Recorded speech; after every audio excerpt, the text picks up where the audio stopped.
कुछ ही दिनों में मैना चिड़िया की शादी थी, पर उसे खाना बनाना नहीं आता। इसलिए उसकी माँ कमला चिड़िया खाना बनाना सिखाने के लिए पीछे पड़ती है। कमला: अरे नैना, अब तो शर्म कर लो, 2-4 दिनों में तेरी शादी है।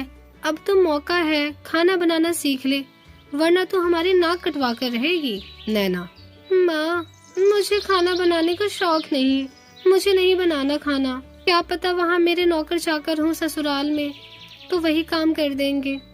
कमला: अगर नौकर चाकर होंगे तो वो तेरी सास और अपनी पहली रसोई की रस्म उससे नहीं तुझसे करवाएंगे, समझी? चल गट्टे की सब्जी बनाना सिखाऊं। नैना: अरे माँ, मुझे नहीं बनाने गट्टे की सब्जी। 4-5 दिन बीत जाते हैं, नैना कुछ नहीं बनाना सीखती। फिर नैना चिड़िया ध्रुव कौवे से शादी कर ससुराल में आ जाती है कि अर्चना कौवे अपने बहू बेटे की आरती कर गृह प्रवेश करती है। तभी सास कौवे कहती है: अर्चना: अरे वाह, मेरी बहू तो लाखों में एक है। अच्छा बहू, कल तेरी पहली रसोई है, तो सुबह जल्दी उठ जाना, पाठ पूजा भी बाकी है। मैना: क्या पहली रसोई? तो भगवान ही बचा सकते हैं मुझे, खाना तो मुझे कुछ बनाना नहीं आता, अब कल क्या होगा?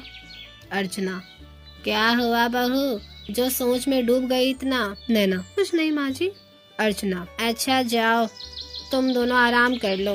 भी दोनों अपने कमरे में चले जाते हैं, जहाँ पर परेशान नैना को देखकर ध्रुव कहता है: ध्रुव, क्या बात है, तुम इतने परेशान क्यों हो?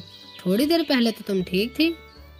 नैना: अरे इन्हें क्या बताऊं, अगर बता दिया तो ये मुझे घर से बेघर ना कर दे, मेरी शादी टूट जाएगी। चुपचाप सो जाती हूँ, कुछ नहीं होगा। कुछ नहीं ध्रुव जी। ये कहकर नैना चिड़िया सोने लगती है। पूरी रात हो जाती है, पर वो सो नहीं पाती। ध्रुव उसे देखकर पूछता है, टालकर रसोई में चली जाती है। तभी अर्चना कौवी आकर कहती है: अर्चना: बहू, पहले चाय बना दे, फिर पहले रसोई का रस्म करना। मैना: नहीं माँ जी, चाय कैसे बनती है? मैंने आपको देखा है था, चाय पत्ती, पानी, दूध इसमें बना देती हूँ। ये देखकर नैना चाय बनाकर सास को पिलाती है, जिसे पीकर सास कहती है: अर्चना: बहू, ये क्या चाय बनाई है तूने? बिल्कुल भी चीनी नहीं है, फीकी है। नैना: वो माँ जी, घबराहट के मारे मैंने चीनी नहीं डाली शायद। अर्चना: कोई बात नहीं, लेकिन अब पहली रसोई का खाना अच्छे से बनाना, घबराने की जरूरत नहीं है, हम तुम्हें खा थोड़ी जाएंगे। नैना: जी माँ जी। तभी घबराहट के मारे नैना चिड़िया रसोई में खाना बनाने जाती है और कहती है: नैना: हे भगवान, मैं क्या करूँ, मुझे कुछ नहीं समझ आ रहा, मुझे कोई खाना बनाना नहीं आता। माँ जी तो मेरी जान ले लेंगी आज, अगर उन्हें पता चला। चाहे तो वो जैसे तैसे मैं संभाल लूँ, क्योंकि माँ बनाती ही रहती है। इतना बोला था मम्मी ने कि खाना बनाना सीख लेना, पर मैंने उनकी एक ना सुनी। अब क्या होगा? ध्रुव: मैं तुम्हें कल से देख रहा हूँ, रात भर सोई नहीं हो, क्यों परेशान हो, मुझे बता दो। नैना: जी मुझे माफ कर दीजिए, मुझे खाना नहीं बनाना आता, इसलिए पहली रसोई का नाम सुनकर बहुत डरी हुई थी मैं। क्या करूँ, कुछ समझ नहीं आ रहा। ध्रुव: अरे बस इतनी सी बात है, इतना टफ काम नहीं होता खाना बनाना। मैं हूँ ना, मैं तुम्हारी मदद करूँगा, और उस्मा को नहीं पता चलना चाहिए। सब्जियाँ काट लो, मैं और पूरी बनाएंगे हम। नैना: शुक्रिया ध्रुव जी, मुझे तो लगा था आप मुझ पे गुस्सा हो जाओगे। ध्रुव: अरे बिल्कुल नहीं। तभी ध्रुव कौवा अपनी चिड़िया पत्नी के साथ देखकर उसकी पहले रसोई का खाना तैयार करा देता है, जिसके बाद चला जाता है। फिर तो चिड़िया टेबल पर खाना रख देती है, जिसे खाने के बाद सास कौवी कहती है: अर्चना: अरे वाह बहू, खाना तो तू बड़ा अच्छा बनाती है, ये ले तेरी पहली रसोई का शगुन, जीती रहो, दूधो नहाओ, फूटो फलो। ध्रुव: हाँ नैना, बहुत बढ़िया बनाया है तुमने। नैना: सच्ची माँ जी, खा लो, अब बहुत पसंद आया ना। अर्चना: क्यों, खाना नहीं बनाना आता तुझे? नैना: नहीं माँ जी, ऐसी बात नहीं है। अर्चना: चल छोड़, आजा तू भी खाना खा ले। ये कहते ही वो उसके साथ खाना खाती है। फिर अकेले वो अपने पति का शुक्रिया करती है और धीरे धीरे ध्रुव कौवा अपनी माँ से छुप छुप कर नैना को खाना बनाना सिखा देता है, जिसके बाद नैना चिड़िया ही अक्सर घर पर खाना बनाया करती थी। एक जंगल में प्रीतम नाम का कौवा रहता था, जो कि शिवानी नाम की चिड़िया से प्यार करता था। तभी शिवानी के साथ कॉफी पीते हुए कहता है प्रीतम, शिवानी आज तुम बहुत खूबसूरत लग रही हो, अब मुझे छुप छुप कर नहीं मिला जाता। शिवानी, तुम सही कहते हो, अब हमें शादी कर लेनी चाहिए और अपने घर वालों को भी बता देना चाहिए, तो इसकी शुरुआत भी तुम ही करो। प्रीतम, यार वैसे मुझे माँ के गुस्से से बहुत डर लगता है, वो लव मैरिज के लिए कभी नहीं मानेंगी।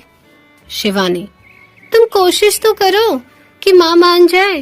प्रीतम, ठीक है, आज बताता हूँ मैं। तभी प्रीतम की माँ सुंदरी कौवी प्रीतम को किसी और चिड़िया के साथ देखकर कहती है, सुंदरी, अरे ये तो क्या कर रहा है, किसी और चिड़िया के साथ। प्रीतम, माँ तुम यहाँ कैसे। सुंदरी, ये सब क्या है, मैं आज सब्जियाँ खरीदने आई थी, पर यहाँ तो मैंने तेरी करतूतें ही देख ली।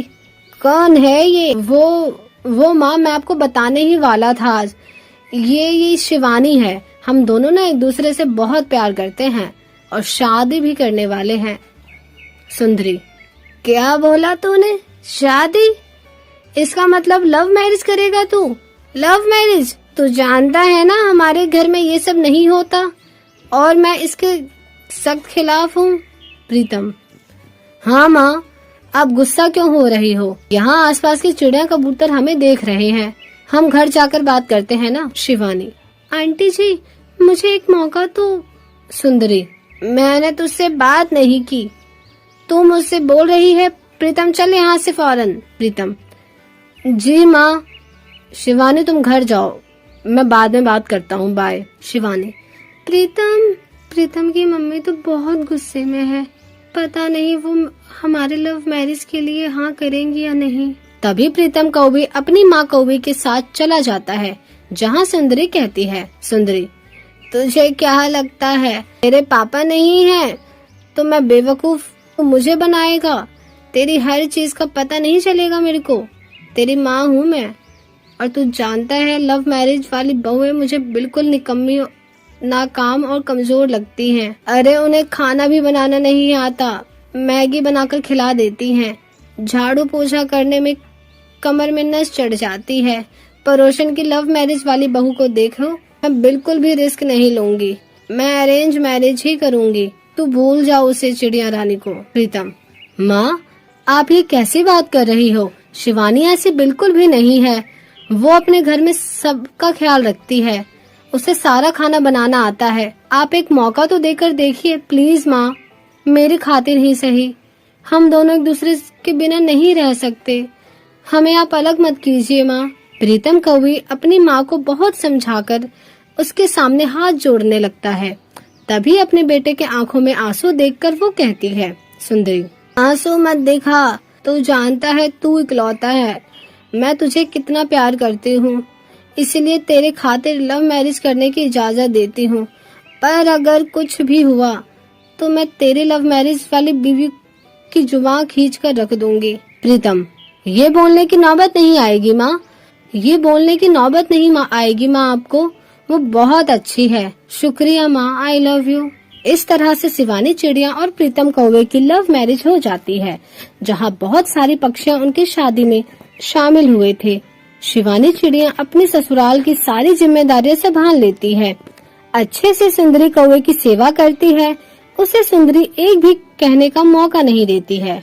तभी चाय बनाकर लाती है और कहती है, शिवानी माँ जी ये चाय पी लीजिए, आपके सर में दर्द हो रहा था ना, मैं अदरक वाली चाय बनाई हूँ, आप ठीक हो जाएंगे बिल्कुल। सुंदरी, तुझे कैसे पता मेरा सर दर्द हो रहा है। शिवानी, आपको क्या लगता है मैं इतनी देर से सफाई कर रही थी, पर ध्यान आप पर ही था मेरा, इसलिए मुझे पता है आपके सर में दर्द हो रहा है, तो चाय ले लीजिए। सुंदरी, मैंने जो सोचा था तू तो उससे भी बिल्कुल अच्छी निकली, लव मैरिज वाली चिड़िया बहुएं बिल्कुल भी अच्छी नहीं होती, तू तो बिना बोले ही सब कुछ कर लेती है, अच्छा, खाना बना लेती है, सेवा भी अच्छा करती है। सही कहा था प्रीतम ने, तू मुझे एक भी शिकायत का मौका नहीं देगी, इसलिए ये ले बहू, मेरा सोने का हार शगुन में तेरे लिए। शिवानी, अरे माँ जी, इसकी क्या जरूरत है, आपने इतना कह दिया, मेरे लिए वही आशीर्वाद था। सुंदरी, अब क्या रुलाएगी? क्या भगवान ने इतनी अच्छी बहू दी है, पकड़ ये, इसे पहन ले। मुझे इतनी अच्छी बहू मिली है, इसलिए मैं तेरे लिए मुंह दिखाई के रस्म रखूंगी। शिवानी, शुक्रिया माँ जी, आप बहुत अच्छी हैं। इस तरह से सुंदरी कौवी अपनी लव मैरिज वाली बहू से बहुत खुश होती है, जिसके बाद वो उसकी खुशी में मुंह दिखाई कर आती है।